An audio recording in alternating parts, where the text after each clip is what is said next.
Hello students, good morning. कैसे हो आप लोग? तो हम उम्मीद करते हैं कि आप लोग बहुत अच्छे होंगे और मैं भी ठीक हूँ। आज के क्लास में हम लोग जो कंप्लीट इंग्लिश फाउंडेशन क्लास का सिलसिला हम लोग जो चालू किए हैं, बीच में एक दो दिन क्लास आपका रुक गया, उसके लिए सॉरी। मुझे काफ़ी खेद है, अफसोस है कि कुछ टेक्निकल इश्यूज़ के कारण क्लास रेगुलर नहीं हो पाया, बट लगातार क्लासेस रहेगा ही रहेगा जब तक पूरा कोर्स ना करा दूं। तो सबसे पहले मैं बार बार आपसे एक रिक्वेस्ट कर रहा हूं कि हड़बड़ाना नहीं है, ये लंबा दंगल चलेगा, आराम आराम से पढ़ना, ठीक है? तो अभी हम लोग पढ़ेंगे क्या? Material noun. इससे पहले हम लोग प्रॉपर नाउन, कॉमन नाउन और कलेक्टिव नाउन पढ़ चुके हैं अच्छे से। हम लोग पढ़ेंगे मटेरियल नाउन और फिर एब्स्ट्रैक्ट नाउन। उसके बाद नाउन का हम क्वेश्चंस कराएंगे काफ़ी सारा, ठीक है? तो हम लोग पहले मटेरियल नाउन को देख लेते हैं, ठीक है? एक झलक देखिए। मटेरियल नाउन पहले जानिए होता क्या है। कहता a noun that can be measured और weighted but count be counted is called material noun. M N के मतलब बच्चे material noun. Dear students, listen to carefully. कहता है कि वह नाउन जिसको क्या किया जा सकता, मेजर किया जा सकता। मेजर मतलब मापा जा सकता, और वेटेड के मतलब, वेटेड मतलब तौला जा सकता। यानी जिस नाउन को हम या तो माप सकते या तो हम तौल सकते हैं, बट लेकिन कांट बी काउंटेड, लेकिन उसको गिना नहीं जा सकता। मापा जा सकता, तौला जा सकता, लेकिन गिना 1 2 3 4 करके गिन नहीं सकते, ठीक है? Is called material noun. यानी कि उससे हम क्या कहते हैं? मटेरियल नाउन कहते हैं। जैसे water, milk, oil, rice, food, fish, gold. ध्यान से देखेंगे बच्चे, क्या वाटर को, पानी को आप किसी भी परिस्थिति में गिन सकते हैं? अगर एक तालाब पानी है तो गिन नहीं सकते इतने पानी। एक गिलास पानी है उसको भी नहीं गिन सकते। पानी को आप गिलास को गिन रहे हो कि एक गिलास, पानी को नहीं गिन सकते हम, ठीक है? एक चम्मच भी पानी हो तो एक चम्मच को आपने गिना, एक पानी नहीं कहा कि एक पानी है। एक चम्मच बोल रहे, एक पानी नहीं, ठीक है बच्चे? तो हम गिन नहीं सकते। मिल्क, ऑयल, ऑयल को भी नहीं गिन सकते। यहाँ राइस वाला माजरा है, राइस कम रहेगा तो गिनाएगा। हम पहले फर्स्ट वीडियो में बता चुके हैं। लेकिन दो तरह का रूल होता है इंग्लिश में, एक होता है ऑथेंटिक रूल, लीगल, और एक इलीगल। दोनों को पढ़ना होगा हमें, फैक्ट और कॉन्सेप्ट। तो फैक्ट यही कहता है कि राइस हमारा क्या होगा, मटेरियल नाउन होगा, लेकिन कई जगहों पर कॉन्सेप्ट ऐसे आते हैं जहाँ पे राइस काउंटेबल होगा। जैसे कि अगर एक चम्मच चावल हो, छोटा चम्मच वाला, तो चावल को हम गिन देंगे, वहाँ पे काउंटेबल होगा। लेकिन जनरली हम लोग चावल को जब खरीदते हैं मार्केट से तो गिन कर नहीं खरीदते कि 10 गो चावल, 20 गो चावल, केजी में बोलते हैं, केजी या क्विंटल में, तो तौल के लेते हैं, ठीक है? तो लीगली ये क्या है? मटेरियल नाउन है। फूड, फूड हमारा मटेरियल नाउन है। फिश भी मटेरियल नाउन है, खाने पीने की चीज़ें मटेरियल नाउन होता। और गोल्ड, गोल्ड भी हमारा मटेरियल नाउन है। सोना गिन के नहीं बेचता, तौल के बेचा जाता। तो लीगल देखेंगे, ठीक है? दूसरी बड़ी चीज़ मैं बता दूं कि हम लोग एक तो फैक्चुअल जानेंगे चीज़ों को, एक होता है कॉन्सेप्चुअल। कॉन्सेप्चुअल में क्या कहता कि चीज़ें बदल जाता, काउंटेबल अनकाउंटेबल भी बन जाएगा, अनकाउंटेबल काउंटेबल भी बन जाएगा। तो सारा चीज़ पढ़ेंगे 1 बाय 1 करके। पहले लीगल को समझेंगे, फिर इलीगल को समझेंगे। अब कुछ फैक्ट है यहाँ पे कि कहता है कि अगर आपने डिसाइड कर लिया किसी वर्ड को कि ये मटेरियल नाउन है, तो तुरंत समझिए कि वो हमेशा कैसा रहेगा, सिंगुलर रहेगा।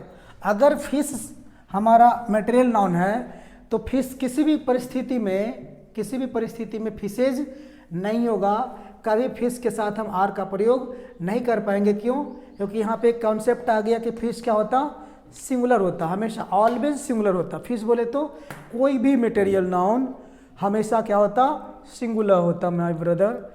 इधर देखिए, कहता है नो आर्टिकल। नो आर्टिकल के मतलब, अगर आपको मालूम है कि फिश या राइस या व्हाटएवर कुछ भी मटेरियल नाउन हो, तो उसके पहले आप आर्टिकल नहीं लगा सकते। द का प्रयोग नहीं कर सकते, ए का नहीं कर सकते, एन का भी प्रयोग, ए एन तो होगा नहीं क्योंकि आप गिन ही नहीं सकते, तो ए कैसे? 1 2 3 कैसे बोलिएगा आप, जिसको गिन ही नहीं पाएंगे तो ए एन लगा नहीं सकते। रहा द की बात तो द भी आप न लगा सकते, क्यों? क्योंकि नो आर्टिकल कॉन्सेप्ट है। कई जगहों पे लगेगा, उसको भी देखेंगे, अभी हड़बड़ाना नहीं है, सब क्लियर कर देंगे आराम आराम से। अगला कॉन्सेप्ट कहता है नो एस और ई एस। अब इसमें क्या करना कि किसी परिस्थिति में एस और ई एस का प्रयोग नहीं करना। जैसे मैंने कहा मिल्क, तो अगर मिल्क हमारा मटेरियल नाउन है तो किसी भी परिस्थिति में हम इसमें एस का प्रयोग नहीं कर सकते, इसको मिल्क से नहीं बना सकते, ठीक है। प्लूरल बनाने की कोशिश नहीं करना। एक और मैंने एक कॉन्सेप्ट दिया छोटा सा, ध्यान देंगे। कहता a noun that can follow is called material noun, यानी कि वह नाउन जो फ्लो करता, ठीक है। फ्लो करना मतलब बहना, फ्लो करता है, उसको हम मटेरियल नाउन कहते हैं। जैसे कि ऑयल, ऑयल क्या करेगा? फ्लो करेगा। अगर हम उसको गिराएं तो वाटर फ्लो करेगा, मिल्क भी फ्लो करने लग जाएगा, गैस तो पक्का फ्लो करेगा, एयर भी फ्लो करता है, ठीक है। तो जो फ्लो करता है उससे हम क्या कहते हैं? मटेरियल नाउन करते हैं, ठीक है। लेकिन मटेरियल नाउन को भी प्रॉपर नाउन बनाया जा सकता है। जैसे गैस है तो हम गैस का नाम दे देंगे हाइड्रोजन, हीलियम, नाइट्रोजन, ऑक्सीजन, तो फिर ये बन जाएगा प्रॉपर नाउन। लेकिन जनरली ये क्या है? मटेरियल नाउन है। Clear it? अभी देखिए एक और कॉन्सेप्ट मैंने दिया है, a noun which through we can made a thing. कहता है कि वह नाउन जिसके थ्रू, जिसके द्वारा हम लोग कोई चीज़ बना सकते हैं, उसको भी हम लोग क्या कहेंगे? मटेरियल नाउन कहेंगे। जैसे बच्चे वुड, वुड मतलब क्या होता? लकड़ी। वुड मतलब क्या होता बच्चे? वुड मतलब क्या होता? लकड़ी। माय डियर स्टूडेंट्स, लकड़ी। तो अब लकड़ी से हम लोग क्या बना सकते? चेयर बना सकते, टेबल बना सकते, बेंच बना सकते, अलमीरा बना सकते, बहुत सारा चीज़ बना सकते हैं। आपके अभी रूम में, कमरे में बहुत सारा चीज़ बना हुआ होगा, देख सकते हो उसको, लकड़ी से बना हुआ चीज़। तो लकड़ी जो होगा, वुड होगा, एक्चुअल में हो जाएगा मटेरियल नाउन। क्यों? क्योंकि इससे हम चीज़ें बना सकते हैं। लेकिन चेयर क्या हो जाएगा? चेयर हो जाएगा कॉमन नाउन। क्यों? क्योंकि चेयर को हम प्लूरल बना सकते हैं, तो एक कॉमन नाउन है। टेबल को भी टेबल्स बना सकते हैं, एक कॉमन नाउन है। अब इसको प्रॉपर भी बना देंगे। चेयर को हम नाम दे देंगे शेल्लो, शेल्लो, सुप्रीम, तो ये बन जाएगा प्रॉपर नाउन। तो पहले मैं एक बार नाउन पढ़ा लेता हूँ, उसके बाद मैं एक ही वीडियो में मात्र 10-15 मिनट में ये टोटल का ऑपरेशन करूँगा, चीर फाड़ करूँगा कि आखिर ये मैटर क्या था, नाउन में क्या सीखने वाली चीज़ें हैं, क्या प्रॉब्लम था, सारा चीज़ को देखेंगे। पहले आराम आराम से पढ़ लेते हैं। अब देखिए यहाँ पे गोल्ड, तो गोल्ड से हम क्या बना सकते?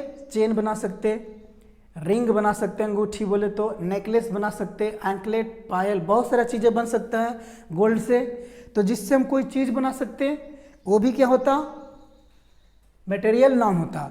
अब मटेरियल नाउन अगर गोल्ड है तो मटेरियल नाउन में हम आर्टिकल नहीं लगाएंगे, सिंगुलर होगा, एस ई एस का प्रयोग ना करेंगे। तो क्या इतना चीज़ें आप समझ गए? समझ गए तो आप इसको जल्दी से आराम आराम से कॉपी में क्या करिए? नोट करिए, और जो प्रॉब्लम है उसको आप कमेंट करिए हमको, ठीक है बच्चे? लिखिए जल्दी से। चलिए अब आप इन क्वेश्चंस को देखेंगे गौर से। The fish can't live without water, fish can't live without water, I am going two by 5 golden fishes, fishes can't live without water. इनमें कौन आपको सही लग रहा है, कौन गलत लग रहा है, अभी आप कमेंट करें। तब तक एक क्वेश्चन और में हो सकता है एक से अधिक, जो आपको सही लग रहा है आप कमेंट करें। ये क्वेश्चन नंबर 1 है, 1 में कौन कौन सही लग रहा है आप A B C जो भी लग रहा है कमेंट करें। और एक क्वेश्चन और दे रहा हूँ, उसको देखेंगे।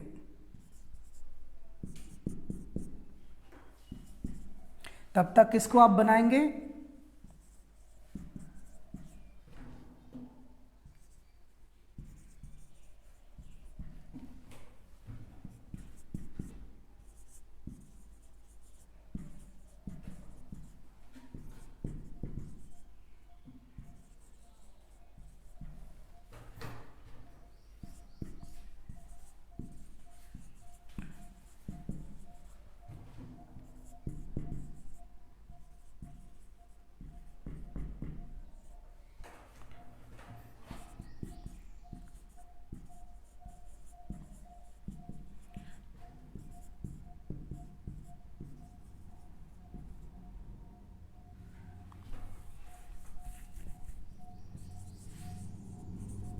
चलिए ध्यान से देखेंगे। दूसरा I have eaten a bread, I have eaten 5 bread, I have eaten 5 breads, I have eaten bread. इनमें से जो सही लग रहा है दूसरा आप कमेंट करेंगे। तब तक मैं बता देता हूँ पहला। पहला में जिनको लग रहा है कि ए सही है, ए, तो मैं बता दूं कि ये हो गया रॉन्ग। जिनको लग रहा है कि बी सही है, तो बी जो है बिल्कुल गलत नहीं है, मतलब कि सही है। जिनको लग रहा है कि सी सही है, तो मैं बता दूं सी बिल्कुल सही है और डी क्या है, गलत है। अब मैं बता देना चाहूँगा कि ये गलत क्यों है। आप पकड़ लिए होंगे कि फिश हमारा मटेरियल नाउन है, इसके पहले द का प्रयोग नहीं करेंगे, ठीक है, जिसके कारण ये हो गया रॉन्ग, ठीक है। अब दूसरा देखिए, फिश मटेरियल नाउन है और ये बात बिल्कुल लीगल कहा गया है, औपचारिक बातें हैं कि fish can't live without water. अगर 100 मछली है तो क्या 100 में एक भी ऐसा मछली होगा जो बिना पानी के जी सके? आप मार्केट से 100 ठो कोई भी मछली खरीद के लाएं, उसमें से एक भी मछली होगा जो बिना पानी के ऐसे जी ले? नहीं, बिना पानी के तो कुछ जी ही नहीं सकता, ठीक है। तो कह रहा है कि पानी के बिना मछली जी नहीं सकता। तो बात कितने परसेंट की किया जा रहा है? 100%। तो 100% के बात होता है जहाँ पे हम द का प्रयोग नहीं करते, ठीक है। तो कई जगहों पे लगेगा आर्टिकल द का प्रयोग, कब? जब कोई चीज़ नेचर के विरुद्ध काम करने लगेगा तब हम द का प्रयोग करेंगे, ठीक है। और ऐसा कम होता, 100% चीज़ें नेचर के विरुद्ध काम नहीं करता, 1, 2 या 10% मैक्सिमम ऐसा चीज़ होगा जो अपना स्वभाव के नियम के विरुद्ध काम करेगा और वहीं पे द लगाना है। जो नेचुरली काम कर रहा है द नहीं लगाएंगे यहाँ पे हम। कहता I am going two by 5 golden fishes. यहाँ पे देखिए फिश में हमारा मटेरियल नाउन है और फिश को फिशेज बनाया गया, लेकिन यहाँ पे बात थोड़ा सा नेचर के विरुद्ध है ना। तो नेचर के विरुद्ध है, कुछ तो माजरा जरूर होगा। देखिए क्या कर रहा है कि मैं जा रहा हूँ खरीदने 5 सुनहला मछली। अब यहाँ पे कॉन्सेप्ट क्या है बच्चे, डियर स्टूडेंट्स, कि ये कहना चाह रहा है, मान लीजिए कि आप दशहरा वगैरह के मेला घूमने गए, मेले में कहीं पे दुकान लगा हुआ है और दुकान में खिलौना वाला मछली है, टॉयज है, खिलौना होता है ना बच्चा लोग के लिए खेलने के लिए, कार आता है, तो क्या ओरिजिनल होता? तो खिलौना वाला मछली है और वो गोल्डन कलर का है, पत्थर वगैरह का, प्लास्टिक वगैरह का है और गोल्डन कलर का वो है, कलर किया हुआ। तो आपने वहाँ पे 5 ठो मछली खरीदोगे, वहाँ पे वो मछली तौल के नहीं बेचेगा, वो आपको बेचेगा पीस पे, गिन के कि 5 ठो दे दीजिए, 6 ठो दे दीजिए। तो वो जो मछली है खाने की बात नहीं कर रहा है, खाने पीने वाला जो चीज़ रहेगा, मछली रहेगा, वो हमारा मटेरियल होगा। लेकिन यहाँ पे शो वाला चीज़ है, इसलिए 5 ठो हो गया है और जब प्लुरल हो चुका है तो फिशेज भी होगा। तो यहाँ पे इसके कारण, और आपको ऐसे क्वेश्चन से पाला पड़ेगा एग्जाम में, ठीक है। तो ध्यान से देखेंगे बच्चे, यहाँ पे fishes can't live without water, ये कह रहा है कि मछलियाँ पानी के बिना जीवित नहीं रह सकती। तो ये तो पक्का लीगल बात है, पानी के बिना एक्चुअल में जीवित नहीं रह सकती है। तो ये फिश जो है मटेरियल नाउन है और मटेरियल नाउन को हम प्लुरल ना ही बना सकते, क्लियर इट। तो जिसके कारण ये डी हमारा रॉन्ग हो गया, ठीक है। अब आगे हम लोग देखेंगे ये दूसरा क्वेश्चन में जिनको लग रहा है कि ए वाला बिल्कुल सही है, तो मैं बता दूं कि ये वाला बिल्कुल सही नहीं है। अब जिनको लग रहा है कि बी सही होगा, तो बी तो सही नहीं है। लेकिन जिनको लग रहा है कि सी सही है, तो सी वाला जो बाबू है बिल्कुल सही नहीं है। अब रहा डी बात, अब बताइए डी सही कि गलत? तो जिनको लग रहा है कि डी ऑप्शन गलत है, तो डी ऑप्शन बिल्कुल गलत नहीं है, मतलब कि ये क्या है, सही है, क्लियर इट। अब यहाँ पे समझिए कि क्यों। तो मैं पहले बता चुका, खाने पीने वाली जो चीज़ें होता है, मटेरियल नाउन होता है, उसकी गिनती करना नहीं है, ठीक है। तो यहाँ पे लीगली कर हम लोग ब्रेड को गिन नहीं सकते, क्या लगा दिया, ए मतलब 1। मैंने 1 रोटी खाया, आप इसके पहले आर्टिकल का प्रयोग नहीं कर सकते, गिन नहीं सकते। यहाँ पे भी आपने गिनने की कोशिश करी, क्या लगा के 5, जो कि गलत है। यहाँ पे सही हो सकता है अगर 5 के बाद हम पीस लगा दें, 5 पीस ऑफ ब्रेड, ठीक है, तो पीस लगा देंगे तो सही हो सकता है। लेकिन फिर भी ब्रेड में हम प्लुरल, ब्रेड को प्लुरल नहीं बना सकते। सेम प्रोसेस यहाँ भी है, आपने 5 लिखा और ब्रेड को ब्रेड्स बनाने की कोशिश करी, और ब्रेड हमारा मटेरियल नाउन है, जिसके कारण क्या हो गया, गलत हो गया। ठीक है, आई हैव ईटेन ब्रेड, सीधे कहीं मैंने रोटी खाई, क्लियर इट, तो ये हो गया। अभी अगर इसको कर देता कि आई हैव, ध्यान दीजिए, I have eaten 5 pieces of bread, तो ऐसा ही होता है। लेकिन फिर भी हम ब्रेड को ब्रेड्स नहीं कर पाएंगे, पीसेज कर सकते हैं, चाहे आप पीस कर सकते हैं, 5 पीस 10 पीस कर सकते हैं, लेकिन ब्रेड को आप ब्रेड्स नहीं बना सकते। तो मैं उम्मीद करता हूं कि आप इतने सारे चीज़ समझ गए होंगे। ठीक है, तो आप आराम से इसको पहले लिखिए कॉपी में और देखते जाइए, आराम आराम से एकदम पढ़ना है, कोई अकबकाहट बिल्कुल नहीं। चलिए, तो आराम से देखिए एक नोट, ये क्या कहता कि पूरे अंग्रेजी में एक ऐसा वर्ड है जो है ड्रैक्स। ड्रैक्स के मतलब होता है तलछट। तलछट क्या होता, किसी लिक्विड में, जैसे मान लीजिए कि आपने एक लोटा पानी रखा है, ठीक है, या बाल्टी बकेट में, और उसमें धूल का या तो कुछ तलछट गंदगी उस पर जम गया, तो उसी गंदगी को क्या कहते हैं, ड्रैक्स। ठीक है, तलछट जिसको कहते हैं, पानी वगैरह के ऊपरी कोई गंदगी जम जाता है, उसको इंग्लिश में क्या कहते हैं, ड्रैक्स। तो ये हमारा कैसा नाउन होता, मटेरियल नाउन होता। मटेरियल मतलब इसको हम गिन नहीं पाएंगे, अनकाउंटेबल है, और ड्रैक्स है। लेकिन ये अनकाउंटेबल होते हुए भी, क्योंकि अनकाउंटेबल तो हमेशा सिंगुलर होता, लेकिन ये पूरे अंग्रेजी के नियम को तोड़ दे रहा है और क्या कह रहा है कि dregs is material noun, a material but it is plural. एक ऐसा रहता आजीवन, जिंदगी भर के लिए याद रखिए कि ड्रैक्स हमारा कैसा नाउन हो जाएगा, मटेरियल, लेकिन फिर भी ये प्लुरल होगा। और अगर एग्जाम में ऐसे क्वेश्चन आएगा तो ड्रैक्स प्लुरल है, तो एक मटेरियल नाउन है, फिर भी ये प्लुरल है, और इसके साथ क्या लगाएंगे, आर, क्यों, प्लुरल सब्जेक्ट तो प्लुरल वर्ब। स्टिंकिंग के मतलब होता है दुर्गंध देना, तो ड्रैक्स क्या कर रहा है, दुर्गंध दे रहा है। तो आज के क्लास में इतना ही बच्चे मटेरियल नाउन में। अब बच गया एक एब्स्ट्रैक्ट नाउन, जो अगले क्लास में हम तुरंत दे रहे हैं। ठीक है, लगातार दोनों क्लास आप देख लें। ठीक है, और एक बड़ा चीज़ मैं आपको पहले अनाउंस कर चुका हूँ कि आपको एकदम हाई क्वालिटी में आपको टेंस पढ़ाने जा रहा हूँ मैं, क्योंकि टेंस पढ़ना बहुत ज़रूरी है। और जो बच्चे पढ़े हैं ज़िंदगी में टेंस कभी, वो भी पढ़ेंगे, जो नहीं पढ़े हैं वो भी पढ़ेंगे।